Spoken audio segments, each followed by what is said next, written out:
Good morning to all of you and welcome to your channel GK facts में। दोस्तों आज की date है 6 फरवरी और जानेंगे आज 6 फरवरी से द हिंदू की vocabulary which is important for all competitive examination.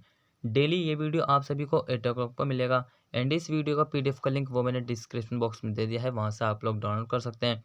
और जो न्यू स्टूडेंट्स हो जीके फैक्ट्स की फैमिली को सब्सक्राइब एंड शेयर करना ना भूलें। चलिए अब क्लास को स्टार्ट कर लेते हैं। सबसे पहले आज की हमारी फर्स्ट वोकेब से which is very very important. So first one is garner. क्या है? गर्नर। पार्ट्स ऑफ स्पीच इसका वर्ब है और मीनिंग है संग्रह, मतलब कि इकट्ठे करना। ठीक है, सभी चीज़ों को एक साथ संचेत करना, संचय करना। ठीक है, गैदर और कलेक्ट समथिंग स्पेशली इंफॉर्मेशन और अप्रूवल। अर्थ है इसका इकट्ठा करना या कुछ विशेष रूप से जानकारी या अनुमोदन। ठीक है, क्लियर है। सिनोनिम डिस्कस करें तो देखिए synonyms also very important parts of this vocabulary means Garner. So first synonyms gather, collect, accumulate, MS. MS आपका नी होगा आप सभी के लिए, मतलब कि कुछ स्टूडेंट्स जान चुके होंगे इसके बारे में, कुछ को नहीं पता। सो इसका मतलब भी होता है एकत्रित करना। क्या मीनिंग है इसका? एकत्रित करना। ठीक है, एंटोनिम्स है डिस्पेर्स, डिस्ट्रीब्यूट। डिस्ट्रीब्यूट्स का मतलब आपको पता होगा कि मतलब कि बांटना। क्या है? मतलब बांटना। ठीक है, एग्जाम्पल डिस्कस करें तो देखिए एग्जाम्पल है he church member are trying to garner enough funds to purchase the pastor a new house. वे चर्च के सदस्य पादरी को एक नया घर खरीदने के लिए पर्याप्त धन जुटाने की कोशिश कर रहे हैं। कौन कर रहे हैं? वे चर्च के सदस्य, जितने भी ऑल मेंबर्स ऑफ चर्च के हैं, वे सब क्या कर रहे हैं? जो कि पास्टर हैं उनको न्यू हाउस दिलाने के लिए जो है मतलब कि पैसे के धन को जो है कलेक्ट कर रहे हैं। ठीक है, क्लियर है। सो आई होप आप सभी को फर्स्ट वन तो समझ में आ गई हो दोस्तों। ईजी है, ज़्यादा जो है कठिन नहीं है। ठीक है, इंपॉर्टेंस है, याद रख लेना और इसको ट्राई करना कि बोलने की जरूर ट्राई करना। ठीक है, कुछ करना या नहीं करना, इसको ट्राई करना बोलने की। उससे बोलने से ये होगा, एक तो ये आपको याद हो जाएगा, दूसरी बात कि ये आप मतलब कि इसको यूज़ कर सकते हो। कैसे यूज़? जितना ज़्यादा कहते हैं ना कि जितना याद करोगे, जितनी बार पढ़ोगे, जितनी ज़्यादा प्रैक्टिस करोगे, उतने ही ज़्यादा मतलब कि क्या बनते हैं? परफेक्ट बनते चले जाते हैं। ठीक है, clear. So next is sobering. क्या है मीनिंग? सॉबरिंग है वोकेबलरी और पार्ट्स ऑफ स्पीच इसका एडजेक्टिव है और मीनिंग है बुद्धिमत्ता, मतलब कि इंटेलिजेंट हो। ठीक है, इंटेलिजेंट हो, समझदार हो। Creating a more serious sensible a Solomon mood means अधिक गंभीर, समझदार या गंभीर मनोदशा बनाना, मतलब कि वो किसी भी काम को सीरियस लेता है या फिर एक मतलब कि एक बेहतर वे की तरह से उसको कंप्लीट करता है। सिनोनिम से इसके dangerous, severe, difficult, grievous. Antonyms calm and facile. ठीक है दोस्तों, सो ये आपने जो है इसके सिनोनिम्स और एंटोनिम्स को याद रखना, जो कि most importance and valuable for you. ठीक है, सो नेक्स्ट इसका मतलब कि एग्जाम्पल क्या है? सो एग्जाम्पल है once again he was in the sobering presence of violent death.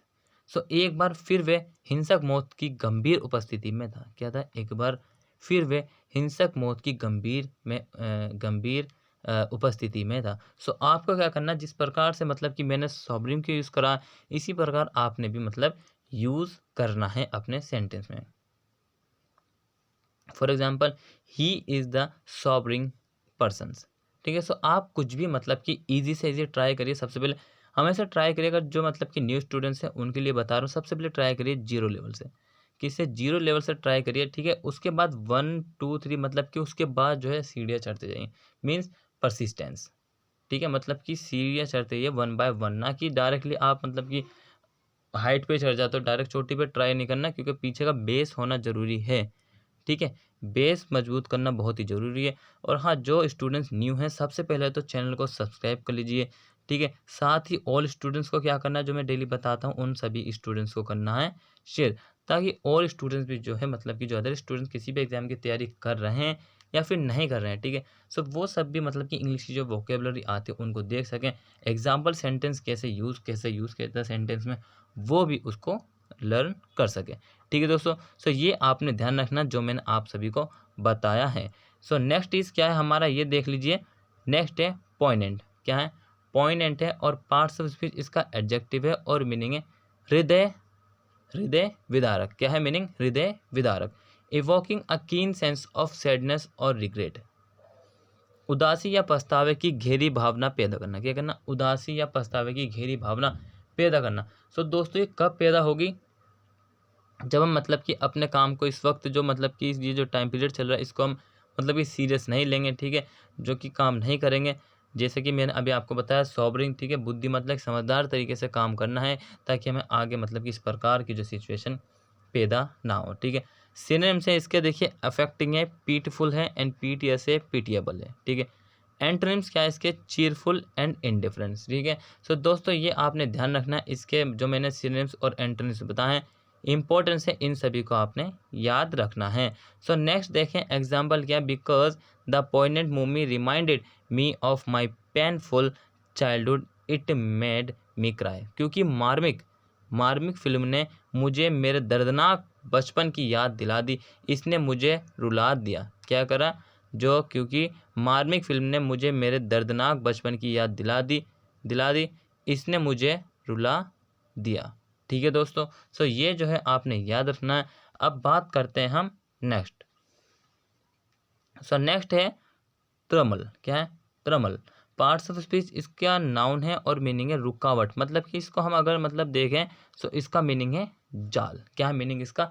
जाल। अगर हम कहीं पर जाल लगा दें, ठीक है, सो वो क्या होगा? रुक जाएगा, ठीक है। सो मीनिंग है रेस्ट्रिक्शन और impediments to freedom of action. कार्रवाई की स्वतंत्रता के लिए प्रतिबंध या बाधा, इसको हम हिंडर भी कह सकते हैं, ठीक है। सिनोनिम्स इसके restraint, constraint, curb, check. Antonyms help, assistance. तो ये दोनों किससे रिलेटेड है? ये दोनों रिलेटेड हैं सहायता से। किससे रिलेटेड है? सहायता से, ठीक है दोस्तों। सो याद रखना। अब बात कर लेते हैं हम किसकी बात कर रहे हैं, ये मैंने आपको बताया हेल्प और असिस्टेंस। एग्जाम्पल चेक करें तो देखिए एग्जाम्पल है protesters refuse to let animal trammel their first amendment right and pushed or freedom and quality for all. तो प्रदर्शनकारियों ने किसी को भी अपने पहले संशोधन अधिकारों को कुचलने से मना कर दिया और सभी के लिए स्वतंत्रता और समानता पर जोर दिया, ठीक है। सो ये जो आपने याद रखना दोस्तों इंपॉर्टेंस है आप सभी के लिए, जो कि मैंने आपको बताया है। नेक्स्ट इज क्या है? देखिए सल्क। पार्ट्स ऑफ स्पीच इसका नाउन है और मीनिंग है उदास होना। क्या है मीनिंग? उदास होना। A state of sense resentful silence और इरिटेबिलिटी। आक्रोशपूर्ण चुप्पी या चिड़चिड़ापन की स्थिति। क्या है? आक्रोशपूर्ण चुप्पी, a state of resentful silence और इरिटेबिलिटी। सिनोनिम्स हैं इसके ग्रॉच, हम्प। एंटोनिम्स क्या है? चीयरफुलनेस, गैडी, ठीक है दोस्तों। अब हम डिस्कस करने वाले हैं एग्जाम्पल। देखिए मैं रिक्वेस्ट करता हूँ इस चीज़ के लिए आप सभी स्टूडेंट्स के लिए, प्लीज़ आप सभी डेली जो है कम से कम मैं 10 ही बोलता हूँ, अगर 10 ना बना जाए so at least you should make 8 sentence in your daily routine. So सबसे पहले देखिए वोकैब जैसे मैंने आपको करा दी, मोस्टली 15 मिनट तक 15 मिनट्स तक ये पहुँच सकती है, लेकिन हम इसको ज़्यादा लॉन्ग मतलब कि बनाते नहीं है, ठीक है, आप सभी के बेनिफिट के लिए। सो उसके बाद आपने क्या करना, 2-3 बार इसको रिवाइज़ कर लेना, ठीक है। जब रिवाइज़ कर लो ताकि आपको मतलब कि माइंड में बैठ जाए, फिर आपको 1 बाय 1 सेंटेंस बनाना है। सेंटेंस बनाने के बाद आपको कोशिश क्या करनी है, इसको बोलने की कोशिश करनी है, ठीक है। अब हम एग्जाम्पल डिस्कस कर रहे थे, a child sitting in a sulk over minor disagreement. So मामूली सी बात को लेकर नाराज़गी में बैठा बच्चा। अब देखिए छोटी सी बात के लिए बच्चे जो है आजकल क्या नाराज़ हो जाते हैं। क्या होते हैं? A child sitting in a sulk over a minor disagreement, मामूली सी बात पर, ठीक है। नेक्स्ट इज क्या है? देखिए नेक्स्ट है इनविगोरेट। क्या है? इनविगोरेट। पार्ट्स ऑफ स्पीच इसका वर्ब है और मीनिंग है बलवर्धक करना, मतलब कि ताकतफुल, पावरफुल भी कह सकते हैं। गिव स्ट्रेंथ और एनर्जी टू, शक्ति या ऊर्जा देना। सिनोनिम से revitalise, energise, refresh, revive. Antonyms discourage, हतोत्साहित, डिसवेड, ठीक है दोस्तों। अब डिस्कस करते हैं हम एग्जाम्पल। सो देखिए एग्जाम्पल है as soon as the water heats the roots of the dehydrated, क्या है? Dehydrated plant it will invigorate it. जैसे ही पानी निर्जलित पौधे की जड़ों से टकराएगा वह उसे मजबूत करेगा। सो ये रियलिटी है, जैसे ही पानी मतलब कि पानी पौधों के लिए क्या इंपॉर्टेंस है? ज़्यादा पानी इंपॉर्टेंस है, ठीक है। जैसे ही मतलब सभी की ज़रूरतें होती है उसके मतलब कि अकॉर्डिंग उनकी जो रिक्वायरमेंट है। सो मतलब कि पानी निर्जलीय पौधे की जड़ों से टकराएगा जैसे वैसे ही वो मजबूत हो जाएगा, मतलब कि बलवर्धक इन्विगोरेट हो जाएगा। ठीक है दोस्तों। Next is melody. Parts of speech इसका नाउन है और मीनिंग है अधमता। क्या है मीनिंग? अधमता। अ डिसीज और रोग एलिमेंट। सो रोग या रोग मतलब कि बीमारी, डिसीज से कोई भी मतलब सफरिंग होना।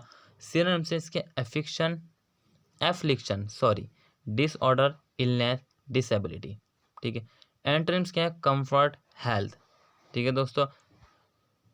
एग्जाम्पल डिस्कस करें तो in the olden days people were always suffering from some unknown melody. So मतलब जब ओल्ड डेज थे तो लोग जो है क्या सफरिंग हो जाते थे, किससे? जो कि अननोन कुछ मेलोडी होती है ऐसी डिसीजों से। ठीक है दोस्तों, क्लियर है? सो याद रखना आपने ये बात। अब नेक्स्ट हम डिस्कस कर रहे हैं फटाफट से। और हाँ, लाइक और भाई चैनल को सब्सक्राइब और शेयर करना ना भूलें। ठीक है, ज़रूर करिए। ये सब आप स्टूडेंट्स के लिए ही हम मतलब कि डेली इतना सारा मेहनत करते हैं। ठीक है। और जिस किसी ने 5 बजे वाला करंट अफेयर नहीं देखा उन सभी को देखिए। देखिए जितनी क्लासेस डेली अपडेट की जाती हैं जीके फैक्ट्स चैनल पर, उन सभी को डेली देखिए। ठीक है। सो next is drupe. Parts of speech इसका वर्ब है और मीनिंग है पीटना, मतलब कि किसी को बेल्टों से बार बार पीटना। ठीक है। हिट और बीट समवन रिपीटेडली, बार बार, किसी को बार बार मारना या फिर पीटना। सिनोनिम से इसके thrash, trounce, spank, beat. Antonyms aid. Aid means क्या होता है? सहायता या फिर सहायक। Example, continuing to drub the victim with his fist, the attacker didn't stop until the police showed up. पीड़ित को अपनी मुट्ठी से ड्रब करना जारी रखा, पुलिस के आने तक हमलावर नहीं रुका। पीड़ित को अपनी मुट्ठी से ड्रब करना जारी रखा, पुलिस के आने तक हमलावर नहीं रुका। ठीक है दोस्तों। सो ये जो है आपने याद रखनी है जो मैंने आपको बताया है। नेक्स्ट है मॉरिबंड। क्या है? मॉरिबंड। पार्ट्स ऑफ स्पीच इसका एडजेक्टिव है और मीनिंग है मित्रप्राय, मतलब कि उसका मतलब कि लास्ट एंड होने वाला। ठीक है, आखिरी सांस चल रही है, सॉरी। ठीक है, आखिरी सांस मतलब कि उसको को यहाँ के उसी के बारे में यहाँ पे बताया। Of a person at the point of death, मतलब कि किसी व्यक्ति का जो मृत्यु के बिंदु पर है, मतलब कि एंड पॉइंट पे। सिनोनिम्स इसका डाइंग एंड थ्राइविंग। ठीक है। अब एग्जाम्पल डिस्कस करते हैं। सो देखिए एग्जाम्पल क्या। As the moribund man held his Bible and took his last breath, a bright light appeared in the corner of the room. जैसे ही मरणासन व्यक्ति ने अपनी बाइबिल पकड़ी और अपनी अंतिम सांस ली, कमरे के कोने में एक तेज रोशनी दिखाई दी। ठीक है दोस्तों, सो ये आपने ध्यान रखना। और आज का जो आपका वोकेब का क्लास था वो यहीं कंप्लीट होता। आई होप आप सभी क्लास अच्छा लगा। अगर आपको क्लास अच्छा लगा तो चैनल को लाइक करना, सब्सक्राइब करना, बेल आइकन प्रेस करना, साथ ही शेयर करना और कमेंट बॉक्स में कमेंट करना ना भूलें। ठीक है। Thank you for watching this video. Till then take care, all the best, have a nice day.